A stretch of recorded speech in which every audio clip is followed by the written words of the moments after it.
Hello and welcome to another edition of Update News. I'm Gabe Guerrero. To Update News, I'm Gabe Guerrero. Staff are protesting this week against layoffs and reassignments of many people who are working on campus in order to cope with an $18 million budget shortfall. Have you ever had that moment when you're taking a test and your mind just goes blank? You're looking at the paper and you have no idea what it's saying. San Jose residents were out and about enjoying the warm weather last weekend. It's called Test Anxiety, and there's a workshop on campus that's helping students get over the test-taking blues. A gas pipeline runs right below the street, and an earthquake fault that crossed it is behind me past these homes. Even in this potentially dangerous neighborhood, Sedlock says no one knows if and when a problem could occur. Graduation is just weeks away for SJSU, but high housing costs in San Jose are causing some students to rethink their post-grad plans.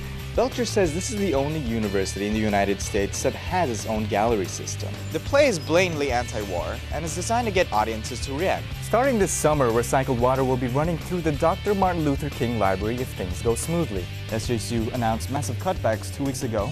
Students are wondering what's next for SJSU. As fees get higher, some students are protesting their disappearing education. Joining me is a group that knows all about test taking. They're going to be going into college soon, which means they can expect more tests. It's the students from Watsonville High School on a field trip here visiting the campus. Quite a lovely bunch. That's what's on the mind of some SJSU students. We'd like to know your opinion.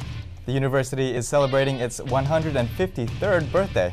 If there's a topic you want discussed, here's the place to go. President Obama expresses interest in combating discrimination against women professionally and against gays in the military. As the Obama administration is making preparations to fulfill the goals set forth, the word furlough is quickly becoming a common word at San Jose State University. Back to you, Gabe.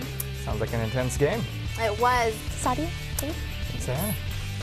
Coming up after the break, we've got sports with Sammy Horn and Edith Fazy. And after a campus visit from a Nobel Prize-winning economist this week, they may have a better understanding of what to expect. An industrial studies student aims to make use of unused lawn space in front of Tower Hall. The industrial design exhibit in the Martin Luther King Library features a number of designs to improve our campus. One design in particular plans to use the untouched part of Tower Hall, the front lawn.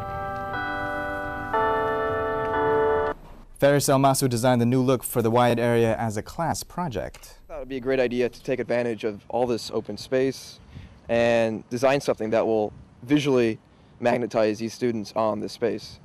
Elmasu noticed that many students didn't have much incentive to stick around outside of class, so he envisioned this bridge design to give students a place to hang out. The interactive hotspot would feature a place to relax above and underneath the complex. The library continued its exhibition of all the designs till Friday. After years of trying and failing, BART is finally eligible for federal funding to bring its trains to Silicon Valley. Students who drive or take the bus to school may have a faster alternative in the near future. If we were to extend it all the way to San Jose, I personally would benefit, and a lot of other people would too. When completed, the service will take passengers down to the Milpitas, San Jose, and Santa Clara areas. The extension was rejected in 2004 by the Federal Transit Authority because they said the project lacked funding. Fast forward 5 years later, and the project had the green light to begin construction. Bennett Chang with the Silicon Valley Leadership Group reacted positively after securing what they say is a key milestone. We're well on our way to achieving that full funding grant agreement and getting that money, so it's fantastic news. This project has come a long way. But with every big project like this, there's a catch. I think the sales tax rate right now for Santa Clara County is 9.25, so it would be 9.33. Chang says the tax increase, approved back in 2008, is crucial for the operation and maintenance of the extension once it's built. Some say even if they have to pay more, they're willing to cash out. I'm actually okay with it. I'm the type of person that if you want services, you have to pay for them, and I'm not against taxing for services that you want. Reed says the new route would help the city look more attractive to prospective residents of San Jose. Zach Yeager takes the trains on weekends and says the increment is small. 1/8 tax isn't terribly visible. The half-cent tax has already come into effect to pay for the construction costs. The 8-cent tax carving the operating costs has yet to kick in. In the coming years, every time you make a purchase, you'll be paying less than a cent to keep the lines running. It's a small price for a big payoff. On campus, Gabe Guerrero, Update News. Fremont, California residents say they are concerned after recently learning they live on top of an aging West Coast gas pipeline and an earthquake fault. We're sitting right on the danger. Peter Colora now knows he lives in one of two so-called highest-risk gas pipeline areas. Pacific Gas and Electric Company recently released some eye-opening news. More PG&E construction is scheduled in these areas in the year 2012. Then there's Colora's other concern. We're right in the middle of two dangerous situations, Hayward Fault as well as in the PG&E line. The U.S. Geological Survey says the Hayward Fault has a 31% chance of rupturing in a magnitude 6.7 or greater earthquake sometime in the next 30 years. For Colora and his family, this becomes pretty dangerous for our kids. San Jose State University geology expert Richard Sedlock has studied active fault lines in the Bay Area. Pipeline system layout suggests to him a 4-mile stretch of pipeline cuts straight through the earthquake zone. If you have anything rigid that's crossing it, like a pipeline, unless it's been engineered in advance, it's going to rupture. The California Utilities Commission says PG&E reported last year that a high-risk pipeline built in 1948 runs 3 miles north of the explosion site in San Bruno. Maxine Foster, however, has a different take on all this. She lives just a block from a different East Bay pipeline. I've always felt safe here, and even though I know we're on the earthquake fault and I've experienced a few little earthquakes and one pretty major one, but gas is different.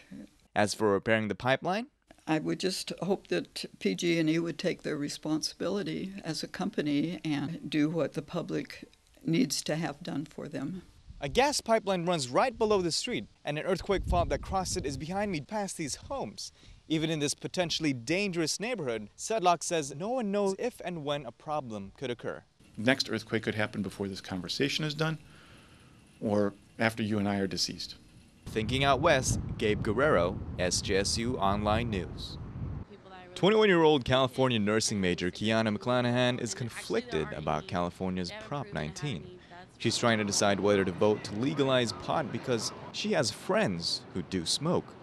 After studying health for 4 years, making her decision isn't easy. I'm really big on health, being a nursing major, so I'm not advocating for it to be passed. But I still at the same time have to think that I do have a lot of friends that do smoke marijuana, so I kind of want to be an advocate for them too. In California, it's debatable whether marijuana's side effects can negatively affect health. The notion that legalizing pot would generate billions of dollars from tax revenues is also being played down by the California State Board of Equalization, which officially says it's just not possible to estimate revenue gain. Ironically, one group which may benefit might be the police. Jack Cole, founder of a law enforcement group that supports marijuana being legalized, says, "By supporting it, you are speaking out in favor of a public policy that will be far more effective, more ethical, less damaging, and far less costly than that of marijuana prohibition." Insiders say the financial savings from switching focus to tracking crimes might run in the hundreds of millions of taxpayers' dollars a year. State officials say more than 900,000 misdemeanor arrests were made in 2006, 50,000 of them marijuana-related. Research by the drugscience.org estimated those arrests cost the state nearly $500 million. Money that could help the 300 separate police departments in cash-strapped California. Some university police believe not much will actually change. At this point, we foresee a minimal effect on the University Police Department. Police Sergeant Manuel Aguayo says at California's oldest institution of higher education, they get only 1 to 2 complaints a week related to marijuana use in campus dormitories. We will rewrite our policies to reflect what the new laws are, and we will enforce the laws as they are written. As for McClanahan and her friends, smoking weed will still not be allowed on campus. That kind of makes me feel like I don't care about it now. I'm just well, if all it's doing is making it legal, they still can't really do it in a lot of places. Thinking out west, Gabe Guerrero, SJSU Online News. And that does it for this week's edition of Update News. That does it for this week's edition. Thanks for staying up late with us.